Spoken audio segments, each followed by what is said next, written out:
yo quería agradecer a Red.es la invitación para venir aquí esta mañana y estar con vosotros un rato. Si me permitís os tuteo, pero que es más sencillo y dada mi edad, pues es casi... Muchos de los que están aquí han sido alumnos míos, algunos y otros compañeros muchos años, o sea que en ese sentido me encuentro muy cómodo. No es la primera vez que vengo a Red.es y como comentaba antes con Alberto, y Alberto ha dicho, pues he estado ligado también a algunas de las actividades que se han realizado en esta casa. He estado en el propio Consejo de Administración de Red.es durante un tiempo, o sea que me conozco bien esto. Así que para mí es un placer estar aquí y me siento también un poco, y gracias José Manuel, como en mi propia casa. Bueno, pues lo que se pretendía era que hablase un poco de este tema. No tanto de la presencia de un informe, que se entregó a tiempo en su momento a Red.es y que entiendo que además se ha presentado formalmente al Consejo de Administración, ¿no, Jorge? Pero el planteamiento es un poquito más amplio, ¿no? Y para discutir un tema que de luego está encima de la mesa en estos momentos y que merece la pena analizar algunas de las consecuencias que este tema puede tener en el futuro, que es esto de los ecosistemas digitales, plataformas digitales, emprendimiento digital, etcétera, que ahora mismo está bastante de moda. ¿Qué es lo que pretendo? Pues lo que pretendo simplemente es tener un debate en el que hablaré, pues no sé, media hora, 40 minutos, una cosa así, como mucho, para que después pueda haber algún tiempo de preguntas, alrededor de una serie de preguntas que yo mismo me he hecho a la hora de presentar esto. Estamos hablando de algo que está enmarcado dentro de esta cosa tan bonita que es la transformación digital. Ahora todo el mundo habla de transformación digital, todos estamos transformándonos digitalmente, se supone que eso además es un elemento clave para la mejora de la competitividad de las economías modernas, o como dice Bruselas, la competitividad sostenible en un entorno globalizado, O sea, Bruselas es un mágico para elaborar frases bonitas, ¿no? Y eso evidentemente depende de muchas cosas, pero una de las cosas que posiblemente está actuando como acelerador de ese proceso es el desarrollo y uso de ecosistemas y plataformas digitales. Entonces vamos a ver si en este rato pues logro transmitir algunas de las claves de este proceso. ¿Por qué? ¿Qué está ocurriendo? ¿Por qué ocurre eso? ¿Estamos preparados, en definitiva, para esta transformación que hay alrededor de este fenómeno? ¿Esto va a evolucionar de alguna manera en el futuro? Seguro que sí, bueno, sabremos en qué dirección, ¿Podemos aprovechar oportunidades? ¿Hay oportunidades que se pueden aprovechar desde aquí? Y luego ya la última pregunta, del premio gordo, es decir, ¿y las administraciones públicas aquí piensan hacer algo en este tema? ¿O simplemente esperar a ver venir qué pasa? Claro, si tú miras qué es lo que hay alrededor de esto y te vas a un mapa de palabras de esas que hay por todos los sitios, eso está relegado con todo, Entonces lo he cogido de Mr. Wikipedia, pero en realidad en definitiva quiere decir que de lo que estamos hablando es algo que tiene mucho que ver con casi todas las palabras mágicas que ocurren en estos momentos y que vosotros en esta misma, en Red.es, las manejáis todos los días. Lo que nadie sabe es esta relación que hay entre todas ellas, porque todo está aquí mezclado, y si algunos dicen, me falta una, aquí me dejo un hueco, para que pongáis cada uno la palabra mágica que os guste añadir, ¿no? Lo que está claro es que todo eso implica un proceso en el que lo que sí es verdad es que detrás de todo esto hay un proceso de cambio, que en unos casos podemos llamarlo disruptivo, aunque a mí no me gusta mucho la palabra disruptivo ahí, en el que transforma los negocios, transforma las entidades, por no hablar solo de negocios, sino más general, transforma la forma en que la gente se comunica, la sociedad en general, y transforma también el empleo. Luego, en definitiva, lo que sí es verdad es que más allá de saber que esto es una especie de mapa de palabras mágicas, lo que sí es verdad que está produciendo es un fenómeno que en algunos casos está generando bastantes problemas en la sociedad, y luego comentaremos algunos casos. Claro, hay una visión muy sencilla del proceso de transformación digital. Si yo me transformo, yo tengo una panadería y tengo que convertirme en una panadería digital, entre otras cosas porque necesito, en cierta medida, pues ser más eficiente y poder manejar las cosas de manera más automática, y me compro un ordenador o compro un servicio y guardo las cosas en una nube por ahí perdida, hago no sé qué, o que tengo que manejar tropecientos mil clientes y proveedores, entonces no lo puedo hacer a mano. Vale, esto está bien, eso es simplemente la inclusión de herramientas de informática o de sistemas para ayudarme a hacer más eficientes las cosas que yo hago o para poder crecer.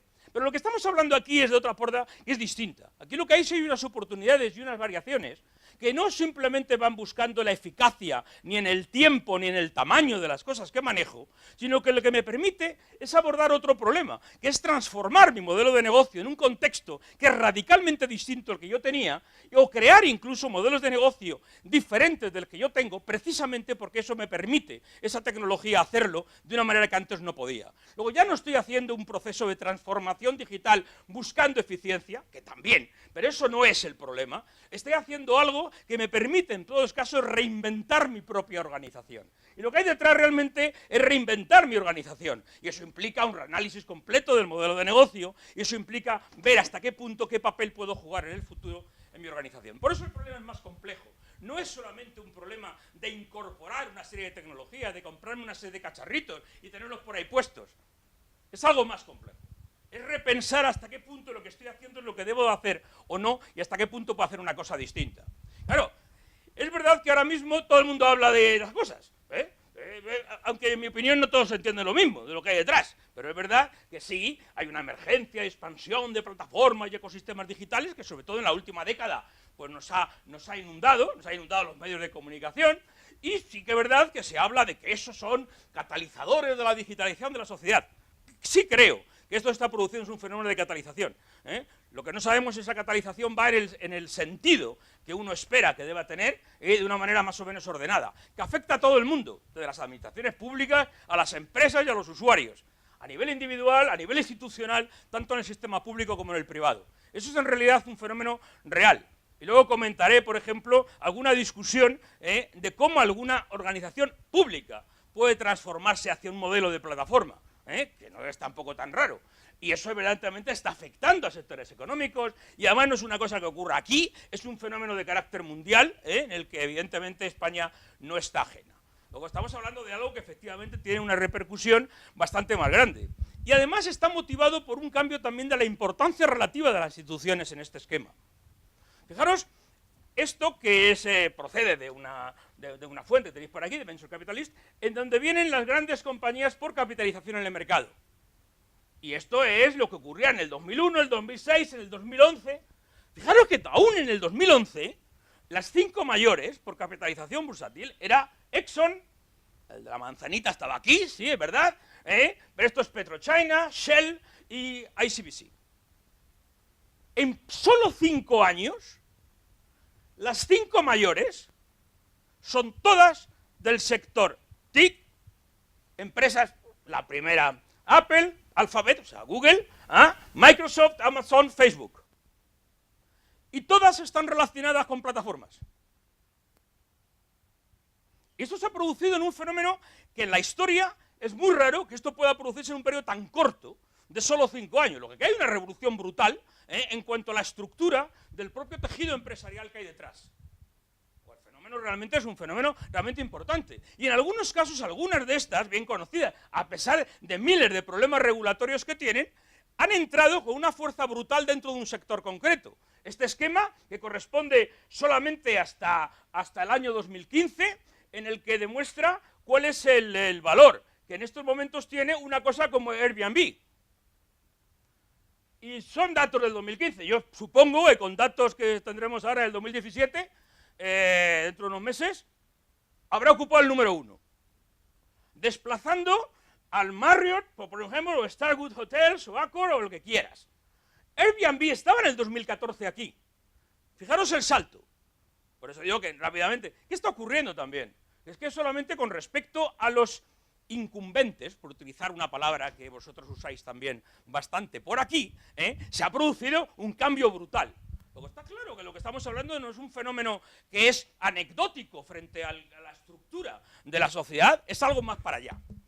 Pero además, de lo que estamos hablando es de un fenómeno en el que las plataformas juegan un rol, no de forma aislada, sino dentro de un concepto del ecosistema digital, que en realidad no es más que una comunidad de actores, que están asociados en definitiva a una serie de servicios e interacciones entre ellos, que utilizan o pueden utilizar precisamente las plataformas como elemento básico para ello. La palabra ecosistema no procede del mundo digital, procede del mundo biológico. En realidad es un conjunto formado por los seres vivos y los elementos no vivos del ambiente y la relación vital que se establece entre ellos. Y esa es la base de una cosa tan bonita como la ecología. ¿vale? Algunas de las personas que trabajan conmigo están dándole vueltas a cómo se puede precisamente hacer una traslación de estos conceptos del mundo biológico para entender mejor qué está ocurriendo en el concepto de ecosistema aplicado en el mundo digital. Pero la base es esa.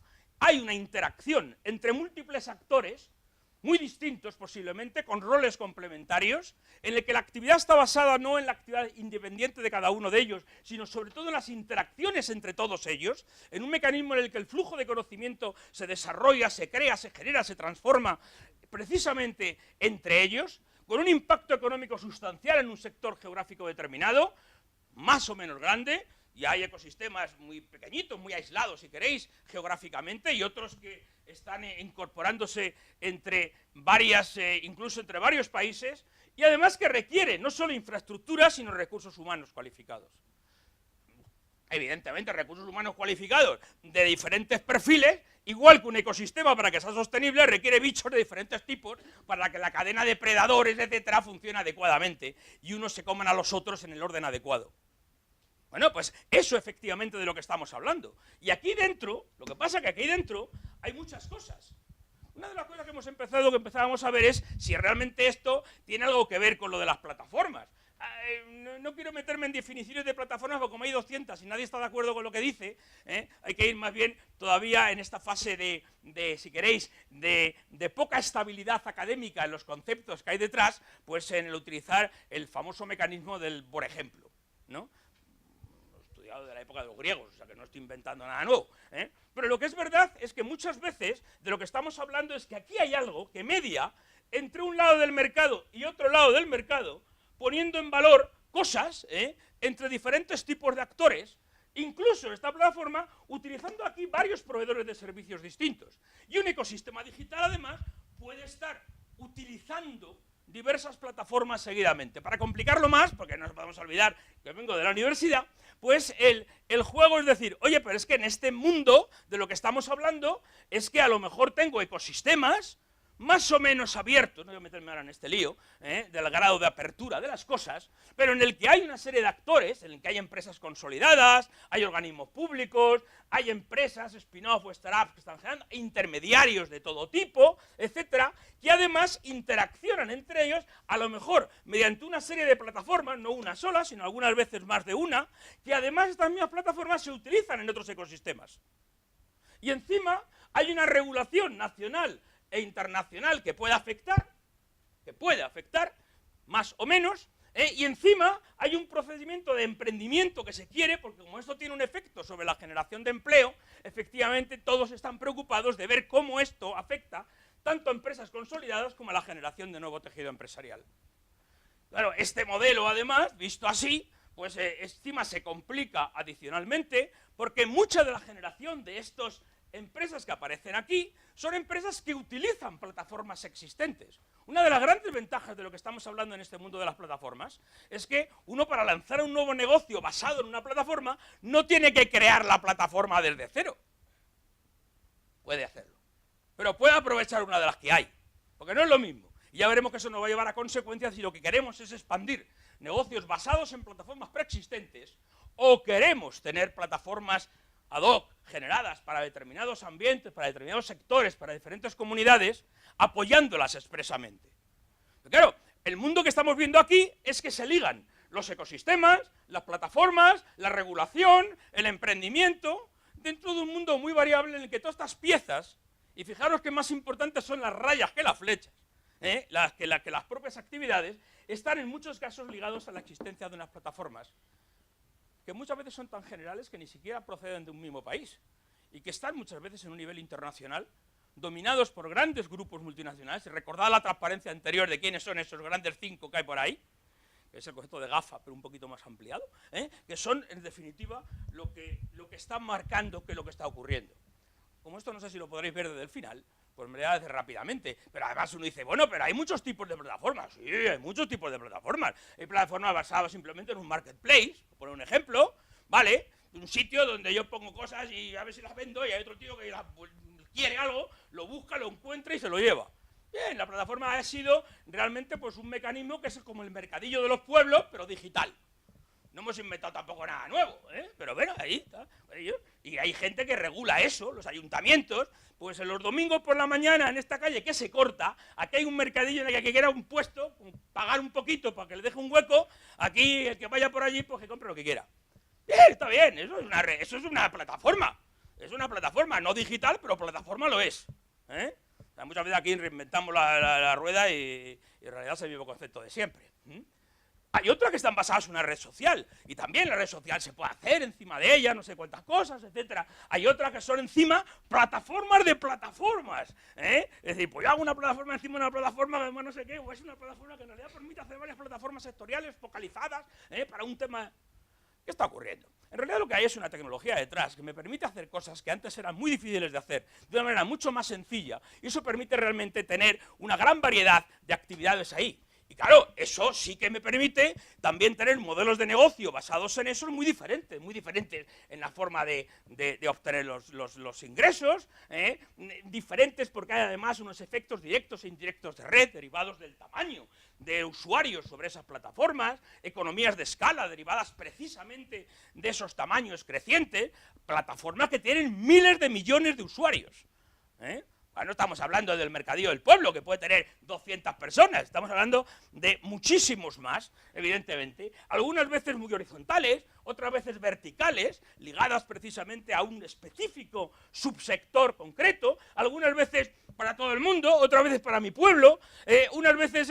Es decir, en definitiva, lo que la tecnología nos está permitiendo es que con un esfuerzo relativamente limitado, se es capaz de generar un nuevo modelo de negocio, aprovechando ese tipo de cosas que permita poner en juego rápidamente un nuevo valor, experimentar sobre él y modificarlo si fuera necesario. Es, en definitiva, aprovechar un modelo de desarrollo ágil, si queréis, con una metodología, en definitiva, de llegar al producto mínimamente viable lo antes posible y ver qué cara pone el usuario potencial, que a lo mejor ni existía, pero yo me lo he inventado, veo aquí la cara y de uy, pues parece que sí, ¿no? Pero ese esfuerzo ahora es mucho más pequeño del que podía hacer antes. Y eso evidentemente hay que tener cuidado porque una historia de este estilo puede generar problemas sobre intereses públicos y hay que ver cómo esto se encaja con los modelos de competición, y no crear lobbies y no crear cosas muy cerradas, ver cómo fomenta eso la innovación o al contrario, la mata, hasta qué punto se preservan los intereses de los consumidores, hasta qué punto evito efectos laterales indeseados, hasta qué punto aseguro la integridad en el funcionamiento, etcétera, de la ética del negocio asociada a la propia plataforma, otro problema que alguna vez habrá que entrar más en detalle, y eso obliga seguramente a repensar también si el marco que tengo para actuar es el adecuado o debería cambiarlo. Y hay que tener cuidado aquí, luego volveremos sobre ello, porque por cambiar las cosas no mejoran, generalmente. Hay que pensar un poco para qué. Lo de la regulación inteligente lo hemos entendido como mucha regulación, ¿no? Nueva. No necesariamente por ser nueva es inteligente. Pero bueno, es otro tema. Claro, eso lo podemos ver incluso en determinados ámbitos. No voy a entrar ahí en detalle, no tengo tiempo, pero en el estudio que se ha presentado, pues evidentemente decir, oiga, pues un ejemplo por esto es lo que tiene que ver con la movilidad, ¿no? Como uno de los elementos clave de la transformación de las ciudades. Autor habla también de la transformación de las ciudades. Bueno, ¿y hasta qué punto la transformación de las ciudades está ligada precisamente a una especie de excitadores de cambio provocados precisamente por este mundo de ecosistemas y tal? Bueno, la que es verdad en esta columna es que miles de palabritas mágicas son empresas que están intentando actuar transformando precisamente un concepto que en este caso es de la movilidad urbana. Y podría elegirse otros muchos. Eso está ocurriendo. Eso está ocurriendo incluso con ciertas discrepancias sobre hasta qué punto esto que está ocurriendo responde a un proceso de diseño entre el negocio, la regulación, la tecnología y pensando en el ciudadano como base, o es al revés. En realidad esto está ocurriendo y ahora vamos a ver si lo logramos interpretar en estos esquemas, que es lo que yo creo. Porque aquí muchas veces la transformación hay transformaciones por diseño y transformaciones por accidente. Sobre todo cuando no controlas prácticamente nada de lo que está ocurriendo aquí. Y eso es un problema serio para precisamente las administraciones. Entonces, claro, ¿por qué interesa esta historia? Bueno, porque es verdad que la mayor parte de las entidades públicas y privadas que hay, digo públicas y privadas, porque el problema no es solo, o no está afectando solo al sector privado, conciben su actividad en mercados multilaterales, con cadenas de valor en el que, bueno, esas cadenas de valor están viviendo en un ecosistema innovador con actores que están fluctuando, porque están transformando su modelo de negocio y, por tanto, sus estructuras organizativas, aprovechando posibilidades que ofrecen estas plataformas, y esto lleva a modelos de reestructuración orgánica muy distintos, y de crecimiento orgánico, que a lo mejor no ese es el crecimiento que tienen que tener, tampoco voy a entrar en ello ahora, que compiten internacionalmente, que encima tienen que luchar con una regulación fragmentada e inadaptada. Fragmentada porque desgraciadamente tenemos, no solo a nivel europeo, sino en muchos de los Estados miembros, unos fragmentación, dado nuestros modelos que tenemos, que hacen que aquí, cada cual lo que es posible aquí, también pasa con los mercadillos de los pueblos los domingos. La reglamentación del mercadillo del pueblo de aquí es distinta a la del pueblo de al lado. Y eso al señor que va con el carrito para vender cosas un domingo no, tiene que tenerse la chuleta de que voy al pueblo de no sé dónde, donde lo que sí era permitido antes no es permitido ahora. Y viceversa. Que tampoco cree que esto es una cosa tan moderna, pero bueno. Y además, tiene otro elemento importante, que es que sí es verdad que alrededor de esto, y precisamente por la facilidad de crear nuevos modelos de negocio, se convierte en un elemento clave en el proceso de innovación, en el proceso de emprendimiento, tecnológico, por decirlo así, ¿no? En el que, bueno, en muchos casos, es el elemento básico para la supervivencia. Luego, evidentemente, si tú miráis esta lista así entera, dice, oye, pues más vale que me preocupe de lo que está ocurriendo aquí. Y claro, y hay que ver lo demás de que eso que me preocupe, ¿qué significa en la práctica? ¿Todo este mundo se puede ordenar de alguna manera? Hombre, no voy a decir, mira, todo esto funciona. Estoy hablando de plataformas digitales y ecosistemas digitales, si tengo una infraestructura, TIC, debajo. No, porque si no ahí tengo nada, pues me voy al mercadillo, que también lo es, pero eso es otra cosa distinta. Plataformas tipo Marketplace han existido en la historia. Los fenicios tenían en Sicilia una base logística para el Mediterráneo, en el que hacían precisamente ese mecanismo de matching entre necesidades de un lado y otro. Venía un barco de un lado y de aquel, ¿cómo ha ido la cosa? Una sequía, nada, no hay. La cargamos de trigo y nos vamos para allá. O no, lo cargamos de valorios y os controlamos trigo. En definitiva, ¿qué estaban haciendo? Pues un mecanismo simplemente de adaptación rápida al mercado. Bueno, muy rápida no, porque había que hacerlo con barcos a vela, pero ahora hacemos lo mismo por internet. Pero muchos lo están haciendo, nada, fenicios evolucionados, son fenicios digitalizados. Bueno, lo que es verdad es que sobre esa infraestructura es posible establecer varios niveles incluso para llegar a los usuarios finales. Y hay aquí un mundo enorme en el medio en el que unos utilizan lo que aquí esta tecnología te ofrece para generar cosas, que genera además una serie de aplicaciones que permiten a los usuarios finales hacer otras. Y aquí hay un elemento que es muy importante para las administraciones, que es determinar qué es lo que a mí me preocupa aquí. Generar esto, generar un marco adecuado para el desarrollo de un sector empresarial en esta banda, dando por hecho que esto más o menos existe. Es una pregunta. Pero bueno, existe, sí, habrá, y luego habrá 5G y luego habrá no sé qué. Vale, sí, más o menos. Esto está por ahí, y los bits van y vienen. Pero y más arriba, y estos usuarios sabrán utilizar eso, y nos lleva a otro problema diferente. Pero ¿saben? ¿Tienen la formación adecuada para aprovechar esta evolución? ¿Somos capaces de integrar al conjunto de la población en ese caso? El otro día en Estados Unidos me contaban una experiencia en Florida que me pareció enormemente interesante. Las high schools, los bachilleratos, por decirlo así, americanos, han puesto dentro del currículum que los chicos los sábados por la mañana, no sé qué día, van a las residencias de ancianos de Florida, que hay miles, porque todo el mundo huye de Chicago y cosas, de pasando el frío ese. Entonces, se van a Florida para enseñarles precisamente y participar en el proceso de digitalización. La primera vez en la historia de la humanidad en que la tercera generación enseña a la primera. Nunca ha ocurrido. Precisamente porque tú aquí desarrollas lo que quieras, pero como la gente no está preparada no sirve para nada. Es más, puede que crea que lo usa bien, que es peor. Y eso lleva a muchos problemas que tampoco me va a dar tiempo a verlo. Esto se puede desarrollar más, sí, vamos a meter más cosas, ¿no? Aquí puede incluso meter dos tipos de entornos, porque puede haber desarrollo de servicios básicos, de aplicaciones finales, y puedo hacer el esfuerzo más por aquí, puedo hacer el esfuerzo más por aquí, tengo que meter el tema del emprendimiento, y dónde y qué tipo de empresas quiero generar, encima puedo meter aquí una regulación, y ver cómo la regulación habla, y aquí tengo que hablar más de la defensa del consumidor, y aquí de los servicios digitales básicos, etcétera, como parte del concepto de un ciudadano europeo que tiene que tener acceso a Internet igual que tiene que tener acceso a la comida. Bueno, pues eso efectivamente puede complicarse más, pero en el fondo lo que tenemos que tener muy claro es que lo que estamos haciendo es intentar facilitar y desarrollar armónicamente un proceso de transformación digital que va a ocurrir en todo caso. Y es verdad. Habría que ver si España estamos en estas condiciones. Yo no soy tan pesimista. Tenemos una infraestructura de telecomunicaciones razonablemente desplegada. ¿Que puede ser mejor? Por supuesto. ¿Que tendrá que ser mejor? Por supuesto. ¿Que todo esto corre muy deprisa y como este señor no piense en la siguiente evolución de la red Iris no va a servir para nada? Por supuesto. ¿Que por eso hace falta dinero? Por supuesto. ¿Que no habrá dinero si la gente no se da cuenta que esto es importante? Por supuesto. ¿Y que eso no basta que lo hagan 3 políticos, sino cualquier ciudadano de la calle? Por supuesto. Hasta que no vaya con un micrófono a la Gran Vía y pregunte, oiga, ¿usted le interesaría una nueva red Iris? ¿De qué me dice? ¿Sabéis que hay ciudades europeas donde Durroan, por ejemplo, por poner un ejemplo, está en toda la ciudad? Toda la ciudad. Cualquier sitio. Desde un parque hasta un bar.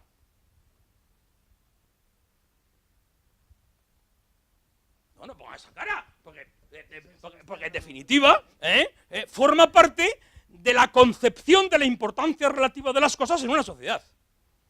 Punto. Además, tendremos cacharritos inteligentes por un gran porcentaje de la población adulta. No solo un smartphone, sino de tropecientas cosas.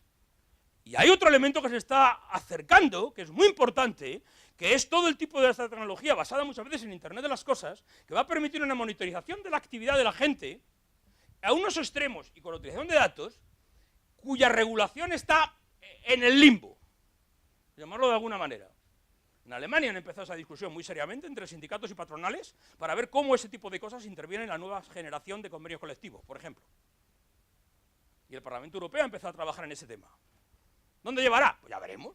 Es verdad que aquí todo el mundo sabe usar una tarjeta de crédito, y un cajero y no sé qué cosas. Hay, yo creo, una cultura general en los ciudadanos para operar Internet, que va ocurriendo. Y yo creo que hay recursos humanos cualificados. Lo que pasa es que están cualificados en una gran banda muy específica de cosas y todavía hay un proceso digamos, de alfabetización digital global de la población que hace falta. Bueno, hay barreras, no voy a entrar ahora en la autoflagelación, pero en fin. Todavía tenemos el emprendimiento de alto crecimiento en España con un ecosistema de emprendimiento débil, con un desajuste entre las calificaciones que necesitan y lo que demandan las empresas, posiblemente, con una capacidad de innovación que está también muy ligada a los problemas presupuestarios en la última década, y ni más que ver las cifras de gasto en I+D o en innovación, con una financiación de la I+D mejorable todavía, entre otras cosas porque, hombre, si tú pides un crédito para montar una peluquería, te la dan, más o menos, si es razonable, avalando, pues no sé, con tu casa, los niños, alguien, por ahí, ¿vale? Posible, siempre y cuando que sea sin robots. Claro, si pides una peluquería robótica no te la van a dar, porque nadie sabe si eso está bien o mal. Ahora, si tú lo haces con tijeras, como los sumerios, hace 2000 años antes de Cristo, don't worry, el crédito estará disponible. Claro, ¿eso qué quiere decir? Pues quiere decir hay otro problema esencial, que es hasta qué punto tenemos un sistema financiero comercial que acepta el riesgo tecnológico de la financiación como un elemento clave. Y eso ya no es tan simple. Eso ya no es tan simple. Encima, cuando te vas por ahí por el mundo, hay un liderazgo estratégico español que ha sufrido y que vamos a ver qué es lo que ocurre, y todavía hay unas regulaciones en un mercado fragmentado territorialmente que hace difícil además concebir operaciones de una manera supranacional. Y esto va a evolucionar. Bueno, esto lo conoceréis seguramente, pero son las gráficas de Rogers de hace muchísimos años, donde te dice, mira, una cosa entre en el sistema, pues no entra de golpe con el 100% de la gente. Esto va, crece por aquí, hasta que llega un momento en que todo el mundo lo usa. Ahora estamos en el teléfono móvil con el 100%. Vale, muy bien. Pero esto no ha sido así de repente. De hecho, la otra curva en azul viene a indicar cuál es la actitud de la gente ante un proceso innovador. Entonces te das cuenta cómo, al principio hay unos que aceptan cualquier cosa y asumen el riesgo como parte intrínseco de su manera de pensar, otros después y otros que esperan a que no le quede más remedio. ¿De cuántos tenemos en España? ¿Cómo es nuestra curva? ¿Cómo es nuestra curva? Si aparece un nuevo sistema operativo, ¿tú vas por la noche corriendo, Alberto, a instalarlo en tu casa? ¿O prefieres que alguien te diga algo antes de espera, a ver si 20 o 30 que me dicen algo, dice que yo no instalo nada aquí, hasta que no me asegure que todo? Tú tienes ahí estabilizados 10 o 12 frikis que hay por ahí, que los tienes reconocidos, y cuando todos te digan, don't worry, instálalo que no pasa nada, entonces yo voy. El problema es que si estás por aquí, me parece que te han comido el terreno muchos. Y eso depende también de la actitud de la sociedad frente al cambio tecnológico. Y eso depende también de un elemento que es fundamental. El otro día, viniendo de un vuelo, no me acuerdo de dónde, la azafata me decía, joder, cuando llegue a casa, porque tengo una nueva versión del sistema, voy a instalarlo, porque yo no he visto nunca una azafata de Iberia decirme nada de eso. Entonces bueno, posiblemente pues no habría tenido una conversación muy detallada, pero lo que es verdad, que efectivamente aquí hay algo de trabajo de esto, que es la propia actitud de la sociedad frente a estas cosas.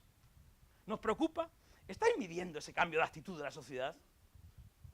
Pues realmente es una cosa que es importante, porque eso además va a servir para ver si somos capaces de evolucionar la sociedad hacia un terreno determinado. ¿Está claro que la expansión de plataformas y ecosistemas crean nichos y oportunidades para emprendedores? Por supuesto que sí, pero hay que ver eso cómo está ligado a esas plataformas. Hay que ver los efectos negativos sobre el empleo de sectores tradicionales para evitar precisamente resistencias excesivas frente a un proceso desconocido. Hay una controversia sobre el régimen laboral, autónomo, precarizado, etcétera, que algunas plataformas tienen. Y cuidado con el planteamiento que la sociedad da como respuesta a estos problemas, porque aquí se va a conjuntar dos elementos que hay que balancear. Desde la propia administración pública, que es, preferimos que no haya ningún riesgo, porque el nivel de riesgo que nuestra sociedad asume es cero, entonces como es cero, prohíbo todo, es la mejor, ya está. Entonces te has matado la innovación. Ya, pero yo prefiero que aquí estemos seguros, pero en caballo. ¿No? Bien. Pero hay que saber si la sociedad está dispuesta a eso, a qué está dispuesta y a qué juega. Y cuáles son los riesgos de hacerlo así. Efectivamente, en este caso, sucede en la mayor parte de tecnologías disruptivas el uso social masivo en el sentido de conocer a priori si el fenómeno genera empleo neto o no y cuáles son las consecuencias que se deriva. Pero es un elemento que hay que seguir de una manera muy estricta, porque va a haber enormes consecuencias sociales del uso de ese tipo de plataformas, que no es lo mismo. Una anécdota, en Estados Unidos el otro día, hablando con una gran empresa, no voy a decir cuál, están trabajando mucho en redes sociales híbridas.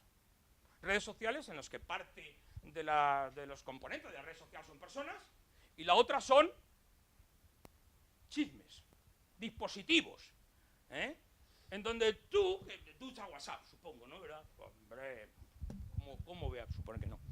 Pues tú recibes un WhatsApp de tu nevera, y dice, oye, que he visto que esta noche teníamos estos días y no hay huevos, me he mirado yo aquí la nevera y no hay huevos. Don't worry, porque me he puesto en contacto con las neveras del edificio y me ha contestado la del tercero B, que dice que sí tiene huevos, así que, please, pásate por el tercero B, coge los huevos y baja a casa, porque entonces podremos hacer la tortilla. Dice, ya, y yo estoy metido en una red social con las neveras.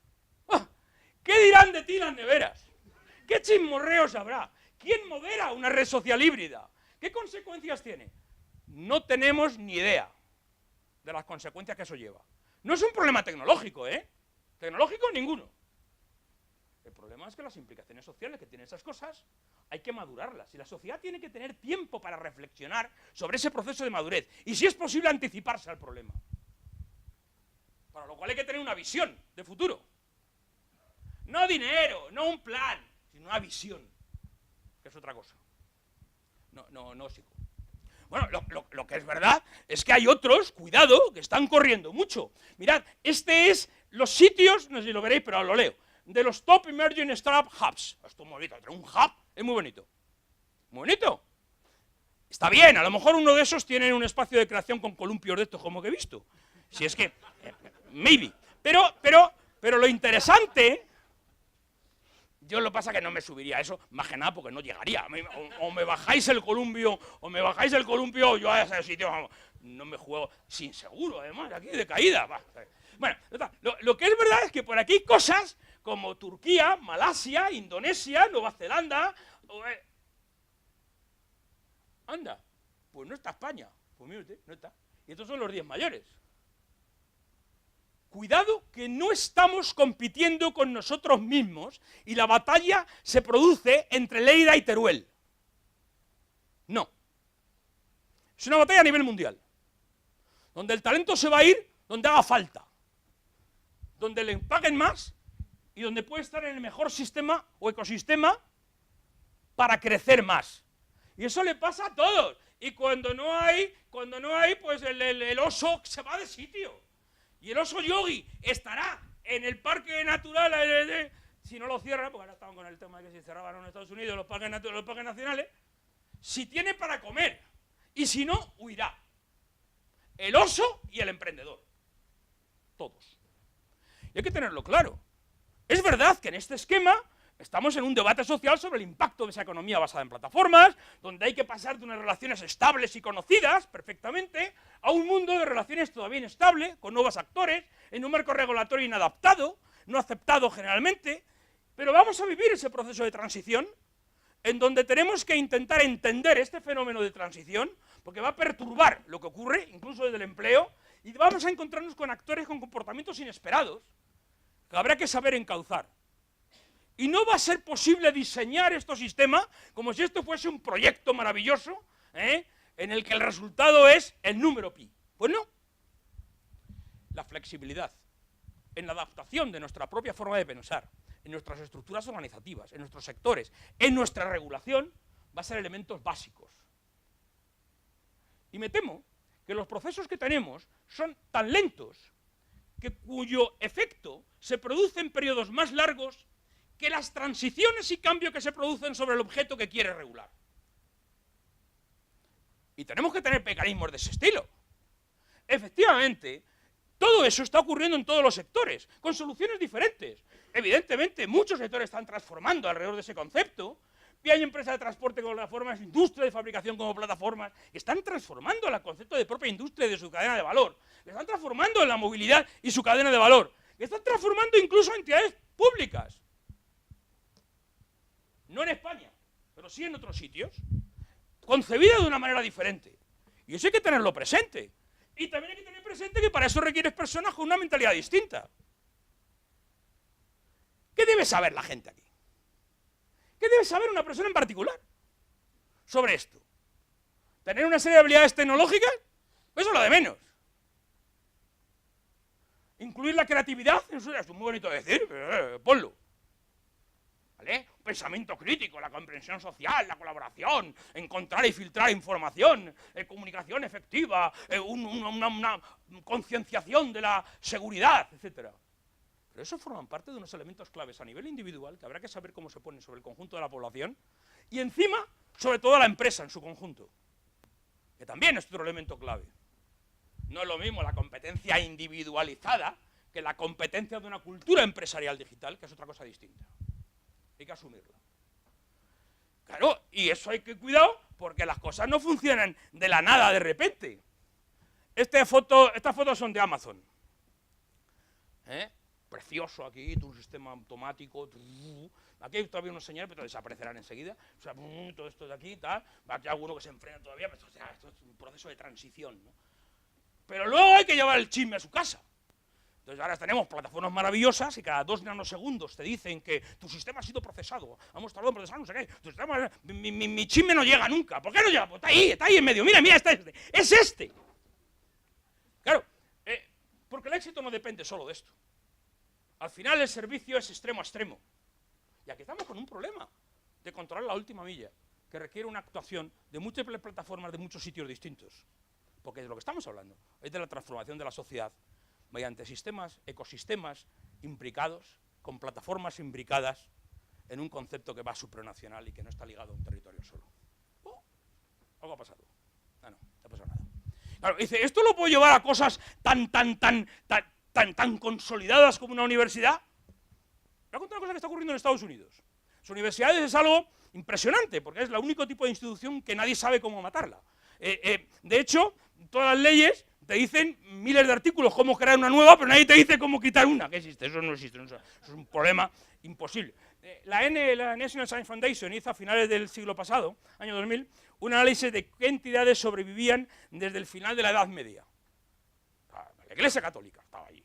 Algunos guilders holandeses también. Y 82 universidades.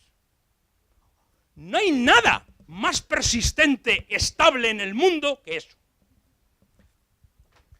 Sin embargo, está ocurriendo un fenómeno de transformación que puede ser muy importante. Hay universidades americanas que están comprando empresas para crear un ecosistema y proporcionar servicios de una manera distinta basada en el concepto de plataforma. Donde la universidad sigue siendo el principal actor, donde hay una serie de recursos externos y materiales que proceden de una serie de ecosistemas de socios comprometidos con acuerdos a largo plazo, trabajando a través, evidentemente, con unas plataformas. He querido quitar el tema TIC aquí para que veáis que es conceptual el problema, que está generando, evidentemente, una manera de resolver las cosas de manera diferente. Y esto está ocurriendo ya. Esto está ocurriendo ya. Las escuelas de negocios han empezado en este esquema. Tienen muy poca plantilla, porque lo que se basan es aquí. ¿Y esto va a evolucionar? Sí, puede evolucionar más. Puede ser que en realidad toda la estructura sea una plataforma digital, donde aquí se mantienen los procesos nucleares de certificación académica, donde aquí el ecosistema de socios proporciona todo, donde el estudiante ya tiene que ver esto un poco, donde hay unos esquemas de gobernanza que... Y dice, oh, ¿y esto? Esto no lo vamos a ver, seguramente en España nunca. Pero cuidado, cuidado, porque no estamos compitiendo ya por un alumno que está situado en menos 20 kilómetros a la redonda. Y si eso se rompe, y los procesos de blended learning, es decir, de combinación de cara a cara, física, con modelos remotos, etcétera, cada vez más se desarrollan, estaremos en un proceso que habrá que pensar qué efectos tiene esto. Y habrá que pensar entonces en algún momento si una nueva ley de universidades tiene que considerar estos esquemas como posibles o seguimos como siempre. Al final, si hay 82 que sobreviven, ¿por qué no 82.000? ¿O no? ¿O nos encontramos ahora en un proceso de cambio mucho más disruptivo del que queremos? Bueno, yo la verdad es que en este esquema lo que sí pido es una reflexión colectiva. Tenemos que hacer una reflexión colectiva cada uno en el rol que le toque hacer. ¿El de las administraciones públicas? Pues sí, haciendo esa cosa tan bonita de regulación inteligente. Pero que decía, para hacer regulación inteligente hay que saber, para empezar, qué es lo que tengo, qué está ocurriendo en lo que quiero regular. Tengo que entender el impacto actual y futuro, el impacto sobre el usuario, el impacto sobre la retención y atracción de inversiones y recursos humanos, el impacto sobre el clima innovador y la tasa de innovación que estoy buscando. Porque en función de eso puedo intentar, en definitiva, hacer un tipo de regulación anticipándose a las cosas. Tenemos regulaciones reactivas, no proactivas. Claro que es más difícil. Sí, más difícil ya no sé lo que es. Pero hay que abordarlo. Y dice, bueno, pero para empezar a ver si tomo datos de algo. Mira, hay varios grupos de indicadores por aquí. El DES, el US, el DMR, el LIDER, no sé qué, unos con indicadores sintéticos, otros no sintéticos, otros grupos de cosas, etc. Todavía estos apenas nos dan información sobre lo que estamos intentando entender. Claro, es muy difícil regular algo si no entiendes lo que estás regulando. Y no entiendes lo que estás regulando porque tampoco tienes datos.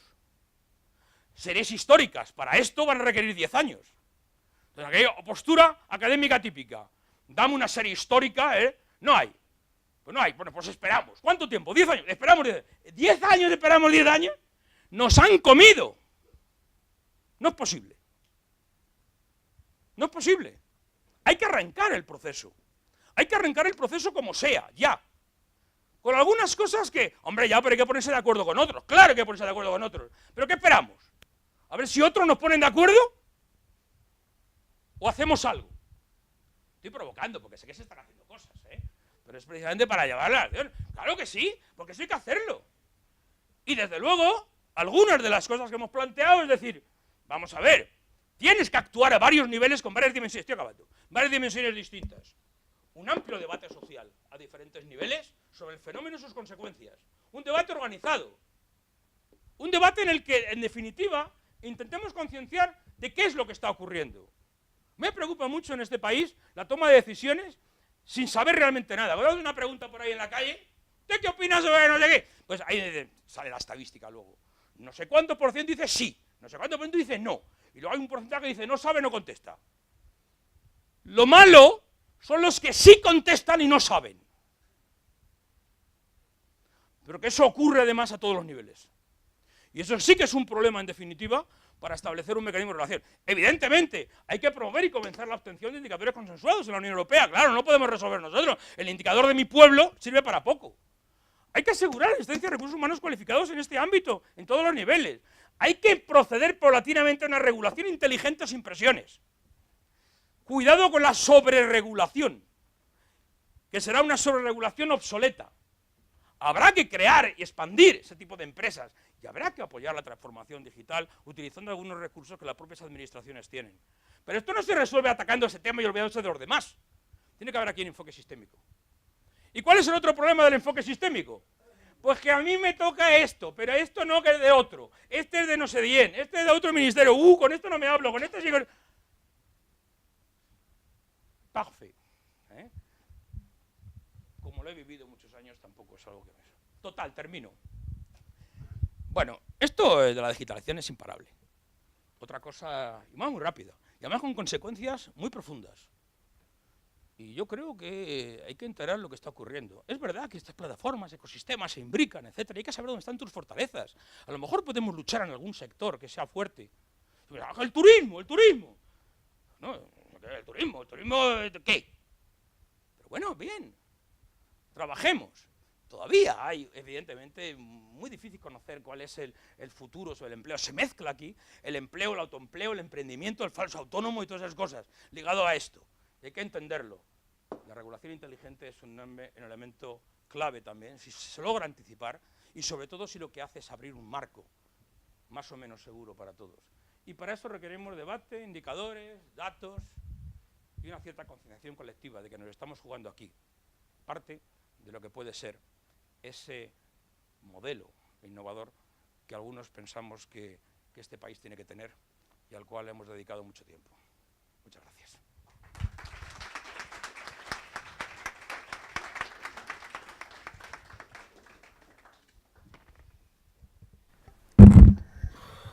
Muchas gracias, Gonzalo, por este despliegue de energía matutina que nos ha puesto a todos aquí activados a plantearnos muchas cosas, como tantas cosas has planteado en tu intervención, que va desde los sumerios y los fenicios hasta el futuro digital, que nos has descubierto que somos fenicios 2.0 o 3.0, estamos en ello. En eso estamos. En eso estamos.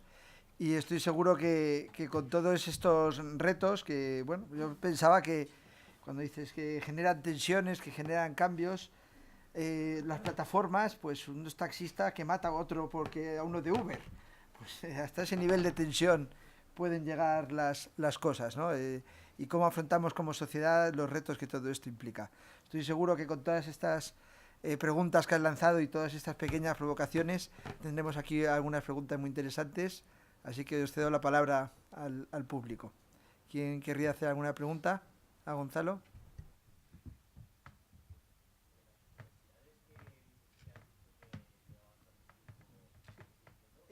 Perdona, el micrófono. Es porque como estamos en streaming.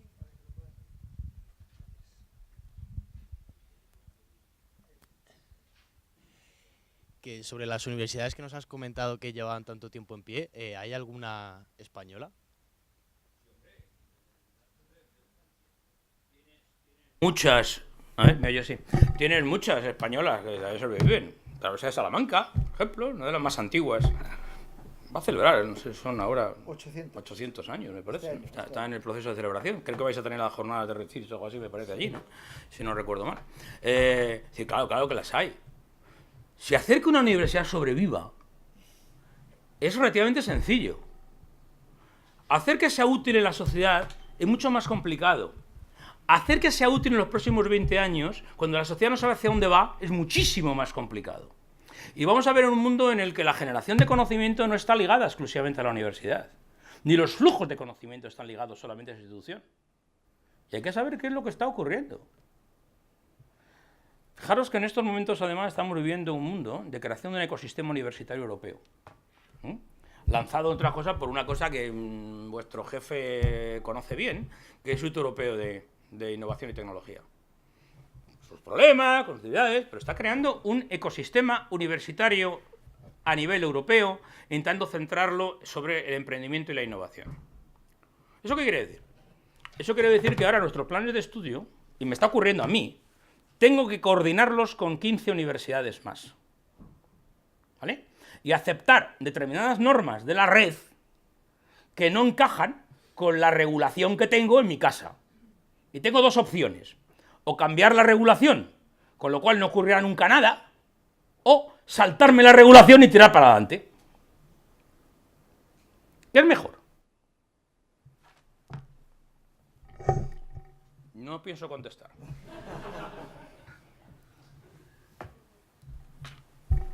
Sí, yo en este tema de la educación, si puedo intervenir un poco también, veo que claro, el reto es que este nivel de velocidad del cambio lleva a que las personas tengamos que aprender a hacer cosas muy distintas a lo largo de nuestra vida, esto que llaman de lifelong learning, que la universidad cubre un ciclo formativo, pero ¿quién cubre los demás? Hay temas ahí de microbadges y otros tipos de titulaciones que se den, es decir, que ya requiere respuestas muy dinámicas, que no sabe bien qué instituciones van a cubrir, las universidades que se van a adaptar a ese nuevo entorno, o las empresas, o otros agentes, como apuntabas. Fíjate que hay una cosa muy simple, volviendo a este tema, pero por esta idea de cómo evoluciona todo, que es que tú cuando compras un coche lo compras con garantía, digo yo, una nevera, cualquier cosa. Cuando tú compras un título, no tiene garantía asegurada. Ahora mismo se está planteando, es decir, oye, y yo no puedo tener una garantía de actualización de conocimientos. Yo he tenido un máster en no sé qué cosa, en Internet de las cosas, cómo eso va a evolucionar en no sé qué. Dentro de un año yo tengo derecho a 20 horas de actualización de conocimientos, dado que esto ha cambiado, ¿o qué pasa? ¿Que aquí es obsoleto todo el día que acabe? Eso no lo tenemos contemplado, porque yo doy un papel y me olvido del individuo. No, be careful, porque tienes unos compromisos sociales de mantenimiento de la garantía de lo que has dado. Ah, es que yo no soy un vendedor de coches. No, es peor. Es peor que eso. Porque estás jugando precisamente no con un bien físico, sino precisamente con la capacidad de que esa persona sea capaz de hacer muchas más cosas en el futuro. ¿Estamos asumiendo lo que eso supone? ¿Hay regulación para eso? Yo puedo tener una denuncia de un tío diciendo: usted me ha enseñado aquí un máster y todo lo que me ha enseñado es obsoleto a los 6 meses.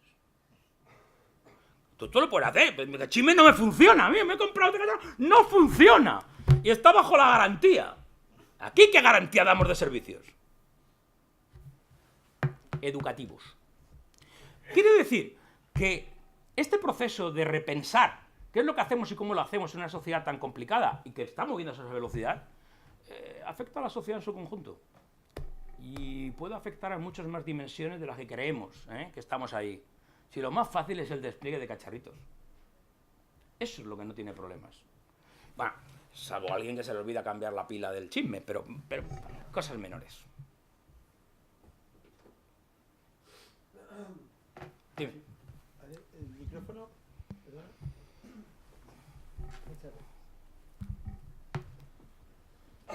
Hola, Gonzalo. Yo te quiero plantear una cosa que es casi más una reflexión y tiene que ver con lo que has dicho, que una pregunta, ¿no? Y sobre eso montar lo que... has dicho varias cosas que a mí me parecen tremendamente interesantes, ¿no? Y que chocan mucho con una realidad pasada inmediata y no sé si presente. La primera es que de pronto hemos hablado muy poco de tecnología y mucho de sociedad. Lo he hecho aposta, cosa que comparto plenamente, ¿no? Pero estamos en un sitio donde habitualmente la gente tiene sus cajitas y la gente habla de su negocio. De hecho, si revisamos la agenda digital para España de hace 5 años, 4 años, es muy sorprendente porque la palabra digital creo que aparecía 2 o 3 veces, nada más. El resto era TIC. Todo era TIC. Y estoy hablando de una cosa de hace muy poquitos años, hace 4 años, 5 años. En estos años, y la agenda digital para Europa le pasaba lo mismo, ¿no? Tenía ese mismo. Sin embargo, en muy pocos años hemos pasado a otra cosa totalmente diferente, que es que ya prácticamente no se habla de TIC. Ha pasado a ser un cajoncito que está ahí, que sí, que tiene que ver con las infraestructuras, pero que además es muy complejo gestionarlo y ahora viene la primera parte, es desde dónde puñetas se gestiona esto. O sea, cuando uno coge la estrategia digital para el mercado único digital, yo recuerdo las chanzas y bromas que hacía mucha gente porque se dedicaba a hablar, entre otras cosas, de la paquetería, de cómo llegaban las cosas a tu casa, de los derechos, de los derechos de los ciudadanos, del consumidor, de las garantías, y decía, esto no es una agenda digital. Digo, no, pero a lo mejor la agenda que necesita Europa. Otra cosa que provocó mucho estrés, y lo provocó en la comisión y lo sigue provocando, aunque ahora ya está más o menos controlado, es que de pronto los responsables de eso no eran uno, sino que eran 4. O sea, la estructura matricial esta que tuvieron que empezar a crear, en las que a un vicepresidente le reportan 4 comisarios que reportan a otro. Un ejemplo, a finales de enero, el 18, 20 de enero, o sea, a finales de enero, se presentó el nuevo plan de acción de educación digital, que se llama así, ¿no? Pasa a aquí en este país no nos entramos en muchas cosas, pero vamos, pasan y van avanzando, ¿no? Presentaron el plan 3 comisarios, porque era imposible que lo presentara uno, el de educación, el de empleo y el de lo digital, o la de lo digital. Que de nuevo, desde nuestro punto de vista, pues choca mucho, ¿no? Porque tú dices, bueno, ¿dónde puñetas? ¿Quién tiene que gestionar todo esto? En lo que tú has planteado ahí, habla mucho del empleo también, de la necesidad de generar un consenso, o por lo menos un diagnóstico compartido, ¿no? Sobre a qué nos vamos a enfrentar. Los alemanes lo han hecho con lo del libro blanco que han hecho de empleo en la etapa digital. Claro, aquí, sin embargo, de empleo se habla en el Ministerio de Empleo, ¿no?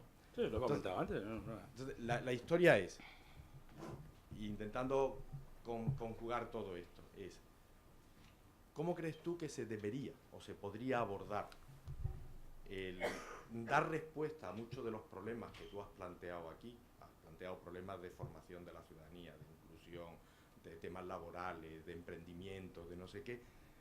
¿Cómo se podría abordar o qué papel podría jugar una institución o una organización como Red, o incluso como la propia Secretaría de Estado, de esta cosa, ¿no? Es conocer tu opinión sobre eso. Evidentemente es un fenómeno, y lo he intentado decir, multidimensional, por eso he querido hacerlo, y precisamente he reflejado menos el campo. Ya no se ponen las figuras estas, que debajo del donde pone infraestructura TIC, podría poner otra, que es infraestructura eléctrica, y ya no la escribimos. Yo recuerdo haber pintado chismes, ponía abajo infraestructura eléctrica. Ya no lo pone, ¿por qué? Porque da por hecho que un enchufe habrá en algún sitio. Pero hay países todavía... Sí, eso voy. Pero aquí decimos, oye, no, mira, esa... Todavía seguimos pintando la infraestructura TIC. Bueno, la pintamos. En realidad estamos dando menos caso. Hoy he provocado un poco más en ese sentido. Eso está claro. Porque el problema está en otro lado. Y eso es importante. Lo cual no quiere decir que no tenga infraestructura TIC ligado y necesario, y electricidad también, porque si no, no funciona. ¿Vale? Pero está en otro nivel. Pero efectivamente esos niveles de arriba son niveles que incorporan dimensiones adicionales a las puramente tecnológicas. Y eso es así. Y ahí nos encontramos con 2 problemas. El de la fragmentación de conocimientos que hay en las personas que intervienen, donde necesitamos todavía un mundo en el que necesitamos personas con una mentalidad más Leonardo da Vinci, con una visión más general, y tenemos no solo esa fragmentación de conocimientos, sino una fragmentación competencial, que es a la que tú te refieres. Una fragmentación competencial que además se produce a 2 niveles. Se produce en el nivel horizontal, entre departamentos dentro de la misma estructura, organización central, y a nivel vertical, entre el nivel local, el regional, el nacional, el europeo, y se va más arriba el internacional a través de los acuerdos de comercio internacionales, etc. ¿Somos capaces de movernos en ese marco a nivel horizontal y a nivel vertical? Bueno, a nivel horizontal es posible mediante el mecanismo que siempre se ha usado y que ha funcionado relativamente mal en este país, que es la creación de comisiones interministeriales, etcétera, y tal y cual. Como esas comisiones interministeriales tienen muy poco poder, pues es muy difícil. Y yo he estado en muchas, y me ha tocado muchos años llevar ese tipo de cosas, ¿no? Y al final te encuentras con alguien enfrente que te dice, shh, be careful, porque yo tengo aquí un boletín que dice que esto es lo que yo no sé qué, que detrás de ese hay una partida presupuestaria que dice no sé qué, y además tengo mis clientes, ¿verdad? Para que no me hagan caso a mis clientes, les muerdo. Y como eso te lo dicen 10, pues hace muy complicado eso. Yo he vivido una época en la que para intentar precisamente poner orden en cierta medida y coordinar mejor los temas de I+D, se inventó una historia en presidencia del gobierno. Se llamó Oficina de Ciencia y Tecnología. Por cierto, que Estados Unidos lo tiene, en la Casa Blanca. O sea, que no es, en fin, no es tampoco inventar la rueda. Duró muy poquito. otra cosa, decir, vamos a unir las cosas, etcétera. Otro problema, porque si unes cosas, hay departamentos sectoriales que tienen que jugar un papel, etcétera, etcétera. Hay un problema ahí de gobernanza. Pero eso lo tienes no solo a nivel de la administración, lo tienes a nivel de las empresas, donde hay fragmentación horizontal fuerte. Y lo tienes en cualquier tipo de organización. Y luego tienes el otro, el vertical. Y el vertical pasa, evidentemente, porque alguien que pueda poner orden por encima. Europa. Pues hombre, en algunos casos sí, en la medida en que queremos que lo ponga. Luego, con tal de no transponer directivas, o hacerse el loco transponiendo directivas todos los años que haga falta, vale, también lo he vivido, pues bueno, pues bien. Pero nos estamos jugando ahí un riesgo muy grande, ¿eh? Porque el problema no es la fragmentación que hay, sino la constitución de grandes bloques a nivel mundial que están haciendo los movimientos más importantes de inversiones, por ejemplo, de capital riesgo, inversiones productivas, no sé qué, y movimiento de talento de personas. Vengo de Marruecos, tú lo comentabas, he estado hace 15 días en Rabat. El secretario de Estado en Rabat me decía que estaban ahora intentando crear un proceso rápido de formar a 10.000 ingenieros. 10.000 ingenieros. Decía, joder, ¿en Marruecos necesita 10.000 ingenieros? Dice, no, es que el problema no es Marruecos. Es que yo quiero convertirme en el hub de ingeniería del África francófona. Esa es mi visión. ¿Podrá hacerlo del todo o no? Ya veremos, no sé qué. Pero eso es lo que quiero. Y la pregunta es, ¿y vosotros qué queréis? ¡Oh! What a question. Por eso decía antes que para esto no solo hay que tener dinero y planes, hay que tener visión. Y este país, en un contexto europeo, y Europa en definitiva, y soy de los que creo que hay que tener más Europa y no menos, tenemos que asegurar con la visión estratégica que queremos tener. Porque no nos van a esperar. Como decía Alicia en el País de las Maravillas, hay que correr mucho para estar en el mismo sitio. Y me temo que estamos corriendo menos. Si me permito la libertad de hacerte una pequeña pregunta en relación con esto mismo que dices, ¿no? Sobre la visión, tener un posicionamiento claro. Yo este año he tenido la oportunidad de ir con algunos compañeros a visitar a los centros de innovación de Suecia y de Finlandia, para fijarnos en la parte de componente digital. Entonces también estuve en Estonia. Son países que se están caracterizando porque son muy pequeños por ser el piloto mundial. Aprovechan su pequeño tamaño para que la oficina de ciencia y tecnología que dices forme parte del primer ministro de ella y sea un posicionamiento de país. Y que todos los que crean una startup en Europa, pues digo, voy a ponerla en esos sitios que están dispuestos a alterar su regulación. Estonia, el primero que crea empresas completamente virtuales, internacionales, o Finlandia, Suecia, les falta músculo. Tienen que estar todo el día creando cosas porque sus mercados no dan. Claro. Juntan a todos los actores. Había un antiguo edificio de Nokia. Cuando Nokia se arruinó, ahora es Team Finland. Y están todas las agencias públicas que tienen que ver con esto juntas en el mismo edificio, ¿no? Pero tienen un posicionamiento claro. Luego necesitan partners internacionales o países como China o multinacionales españolas como Ferrovial o el Banco Santander, que estaban trabajando con ellos y lo destacaban. Pero tiene ese posicionamiento. Somos líderes en que siendo pequeños somos ágiles y prueba aquí cosas. Luego, por desgracia, allí no escalan porque no tienen volumen. España, ¿dónde está? Sí, el problema de España, ¿no? España tiene el problema siempre de nivel de país intermedio. Exacto. Es un problema que siempre ha sufrido en la Unión. No es nuevo, y en este caso ocurre como ocurre en otros. Pero es verdad que el planteamiento que tienen algunos de esos países es muy fuerte. Saben que les faltan 2 ceros a la derecha para tener suficiente peso, pero lo están haciendo con otro tipo de acuerdos a otro nivel. Los partenariados internacionales, por ejemplo, en el Consejo Nórdico, por poner un ejemplo, están funcionando adecuadamente. Lo que está intentando hacer dentro del Báltico, uniendo a todos los países bálticos, es un esfuerzo también sabiendo que el peso que pueden tener es relativamente pequeño. Europa tiene un problema, entre otras cosas, porque demográficamente vamos a ser nada enseguida. Entonces, lógicamente, necesitamos acuerdos de todos los niveles para poder tener el peso relativo. Claro, España dice, bueno, es que yo tenemos ya un peso suficiente, tengo un mercado, pero tenemos un enorme coste de fricción interna. y tenemos que liberar energía de ese coste de fricción para poder usarlo en otras aventuras a nivel internacional, que en estos momentos no somos. Mira, nosotros estamos, la propia universidad está funcionando bastante bien en la creación de empresas de base tecnológica, ¿no? Generamos más de 20 empresas al año, hemos creado ya 240 empresas, tasa de supervivencia muy elevadas, más del 70% de supervivencia al tercer año. Puedes decir que bien. ¿Crecen? No tanto. Y cuando hablas con ellas y decir, crezco y puedo crecer, dicen, no puedo crecer aquí. De hecho, las mejores que tenemos están moviendo a Estados Unidos y en Europa están moviendo al Reino Unido, por ejemplo. ¿Por qué? Porque hay que buscar al final el entorno en el que la gente se encuentre más cómoda para hacer su propia supervivencia. Y eso también depende de cuál es el riesgo que la sociedad quiera. En Estados Unidos, en California, San José, que no es una ciudad pequeña, precisamente, está en fin, dentro del Silicon Valley, ha decidido, por acuerdo de sus ciudadanos, que en un trozo de la ciudad se permiten ya coches autónomos.